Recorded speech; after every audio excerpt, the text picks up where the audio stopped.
So, it's the area sales reps meeting. Always my favourite day of the month. There's the usual grumbles about Manchester cocking this or that up, and so I tell them that Manchester's never going to get it right, but I'll keep on to them about it. And let's move on to the numbers, gentlemen. And maybe I'm a bit sharp with one or two of the lads, I don't know.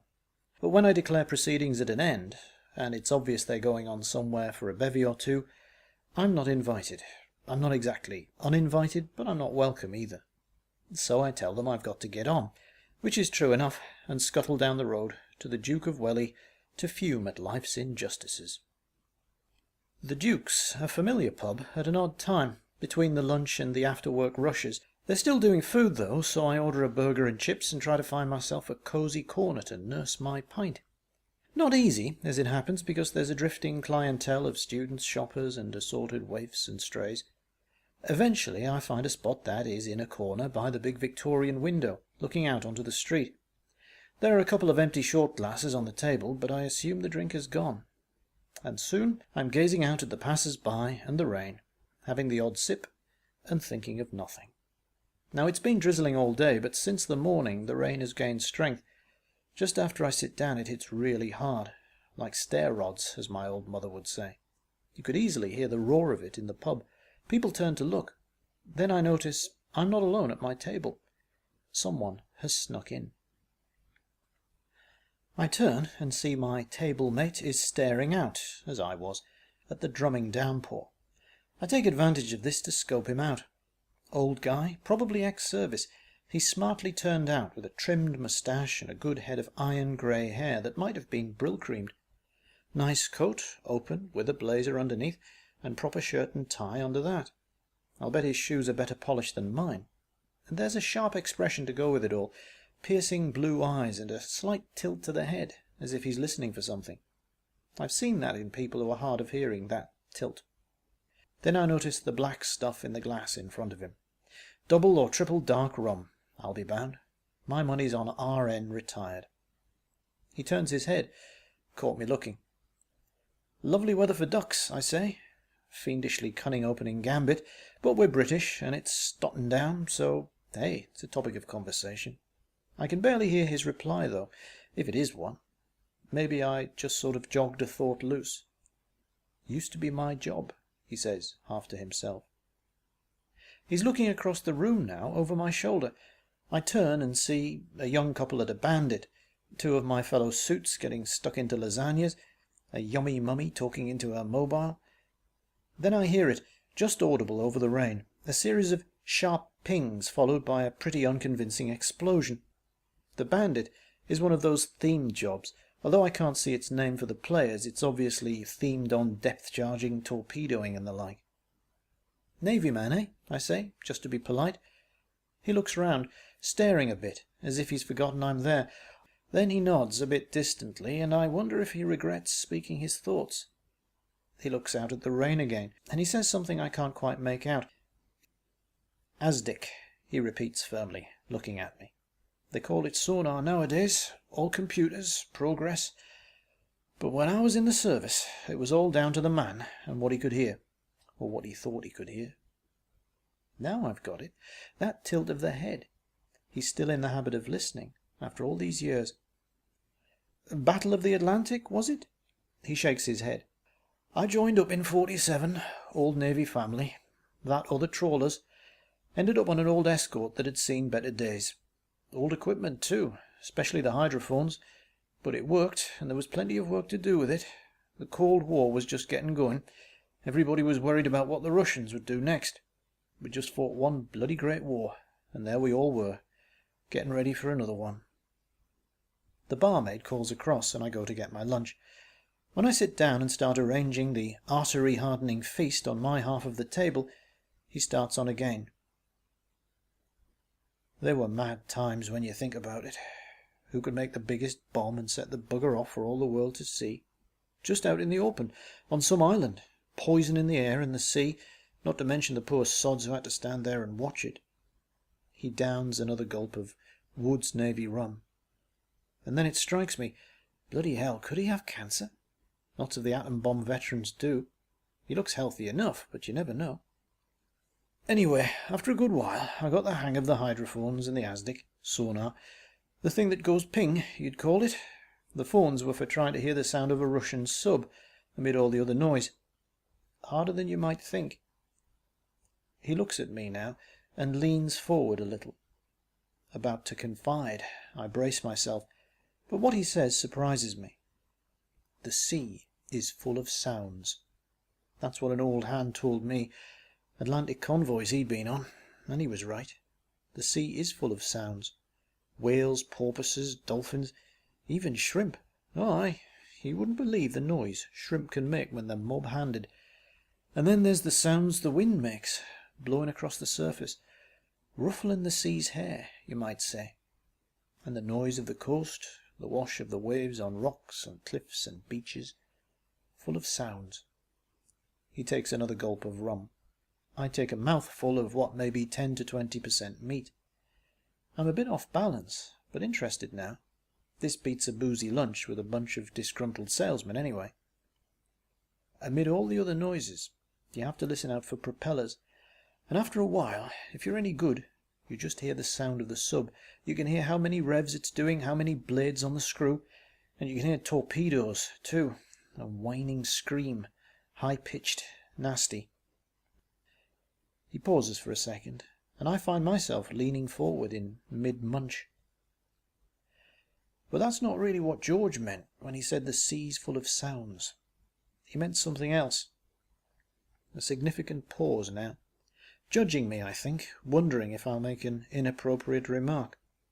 Well, I've been tactless enough for one day. Satisfied, he relaxes a little, glances out at the deluge one more time, and unburdens himself, like a man confessing a crime.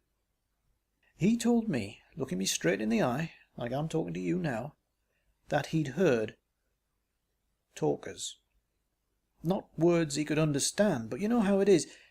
You hear someone foreign talking French or Spanish or maybe Chinese, and you still know it's a language, that it makes sense to someone.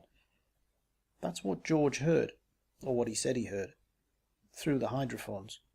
Not often, mind, just sometimes at night. Of course he thought it was just noise from the ship at first. The gear's right up at the bow, away from the engines, and it's supposed to be insulated. But nothing works 100%. It's just like the wireless you hear about people picking up Radio 1 on their fill-ins or whatever. So old George, he wasn't too bothered, not at first. But then he started to think. Maybe he was one of those blokes who think too much. It seemed to him that the talking couldn't be any of the crew or a wireless left on somewhere. The sound was too deep and slow and strange. And after a while, he said he could sort of make it out, make some of it out. He leans back with an expression that says, "What do you think of that, young fella?" The young fella is nonplussed. Well, mad. That's what anybody would think. Stir crazy, don't they call it? Stuck in a poky little cubbyhole, straining to hear noises that might mean violent death is coming for you and your shipmates. Waiting for World War III. Not a job for a sane man in the first place, eh? He smiles and looks 20 years younger. No, it can't be cancer that's eating away at him. But those eyes, the whole ancient mariner routine, something's gnawing at him, all right.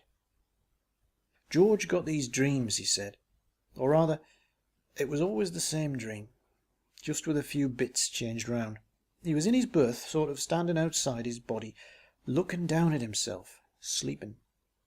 Then he'd sort of drift downwards, through the hull, out of the ship, and into the sea. The ship would pass overhead. He'd tell me how he'd hear the beat of the screws, could almost feel the surge, and then he'd be sinking faster and faster into the depths. At first there'd be nothing. Total blackness, total silence. Nothing but the great cold weight of water. But then as he got further down, it was as if his senses changed and he got used to the murk and the pressure. Don't ask me how he could see and hear and feel, though. He just could. And what he could see at first were just patches of greenish light here and there, spread out below. These lights, they were so far below, they made him feel he was flying over a blacked-out country at night. but after a time the lights stopped being patches and turned into patterns of little dots. It was like falling upwards into a sky full of dim green constellations. And then he heard the talking again, and this time he could understand what they were saying, the talkers. Not all of it, not all the time, but enough to make a kind of sense of it. They were talking about us. They were eager, ecstatic, you might say, about something that had happened, something we'd done. At first old George couldn't make it out, but then he realized. The ones down there, miles down in the deepest trenches of the ocean floor, were talking about sacrifices, how the sacrifices had grown and grown, and now they were so great that the talkers felt obliged to do something, some kind of blessing on their worshippers, perhaps. He couldn't make out what, though. He takes another slug of rum. His glass is nearly empty. Mine is half full, and I've abandoned my cooling chips.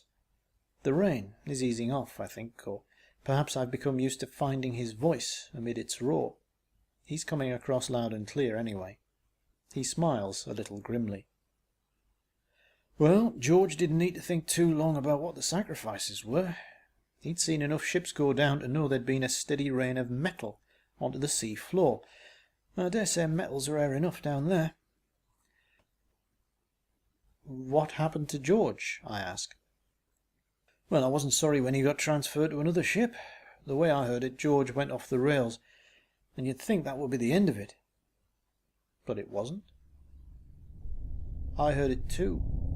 At first I told myself it was the engines or the hydraulics or maybe the ventilators, but I knew all along it was the same talking George had told me about. I don't know if he'd primed me to hear it, but I couldn't tell myself the voices weren't there. Nearly every night I heard them when we were on exercises near the Azores. There's a stretch of ocean there that's 2 or 3 miles deep, and after the first few nights I started having the dreams. The rain is definitely easing off. I could make a dash for it, invent some excuse, but that would be unkind. Time is money for me. For him I'm not so sure, but this isn't just about talking your way to a free drink. Catharsis, that's the word. He takes a deep breath before resuming. It would have been bad enough to think I was going balmy like old George, but that wasn't the worst of it. At first, when I started dreaming about sinking down, I thought, well, it's a dream, so nothing that happens can hurt me. But then, when I saw those lights and heard the talking getting louder, well, it was fear that had me then. Terror, horror, awe, call it what you like. Fear at the root of it, though. Because they were angry now, the talkers. Angry and hurt. They'd had their sacrifices, you see, and that was fine and dandy. And then came the hurt, the shock, the outrage. Don't you see? It was the bombs. All the bombs we've been letting off. Us and the Yanks and the Russians and even the bloody French.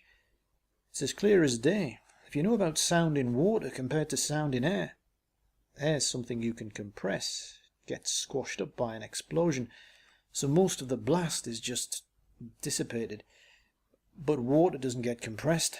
Sound carries in water. Even back then, with that old gear, you could hear a whale calling half a world away. And when an H-bomb goes off over the sea or in it, the blast goes down into the deeps. Maybe it's even focused downward somehow. Shocking, like a thunderbolt from on high. It's a terrible thing, a blasphemy to those deep talkers. After all, they reckoned they were gods to us. We'd sacrificed to them for thousands of years. I could hear the anger in their voices before I got close. Wounded they were, their bodies torn and scarred. But they were healing, I could see that. Slowly, of course. It takes years and years to heal something. Well, like I said, they were spread out, like cities. At first I thought each of those lights was one talker, but I was wrong. Thousands of points of light, all shining from cells or pores or something. Some you could see through better than others, but they were all transparent, more or less. Hard to make out where one ended and the next began. But their talk and their anger and their hurt, all their writhing and spasms, that was clear enough. Jesus, what can anyone say to all this? I make the inevitable offer, and he accepts. I make a short round trip. He downs his rum and says, "This rain's just the start, I reckon." I manage to look stupid, presumably not for the first time, and he shows some irritation. "Don't you see? All this talk about greenhouse gas and climate change, as if a few windmills are going to save us. It's not us that's doing it, or not most of it. It's them, the talkers. They can't come up out of their cold and dark to get us. But they can make our world a part of theirs, because we rejected them. We rejected the gods we never even knew we had." People at nearer tables are looking over now. Perhaps they can hear the odd word or phrase. He spots my discomfort and looks out at the rain-drenched street. I mumble a half-hearted goodbye. I think I even tell him to take care. As I wander out into the street, I'm struck by the odd quality of the light, and by the sense that the downpour has not cleared the air. It feels oppressive, hot for the time of year. I should get back to home and office to do the work that's waiting for me. But instead I walk down to the river. Shrugging off the drizzle falling from the tail of the storm, I give some thought to water. It covers the world, most of it, and we live or die by its movements, its flow and condensation and evaporation. And living things are made of water. Some more than others, I suppose. I walk down to the redeveloped quayside, past the theme bars and clubs, all closed or half dead by daylight, and under a railway bridge. A train passes over, and I feel the passage of it, the sound it sends to the earth. Later, I'm still walking, almost in sight of the sea now. I know this just from a change in the quality of the air, that sense of things opening out. In a half hour or so, if I keep going, I'll have my face to the sea. Then I'll go back and get on, I tell myself. Lots to do, so much work, in fact, that I may not get to bed until well into the early hours of tomorrow. I'll be so tired when my head hits the pillow, I'll be out in a second. One thing about a good solid day's work, you're pretty much guaranteed a night's dreamless sleep.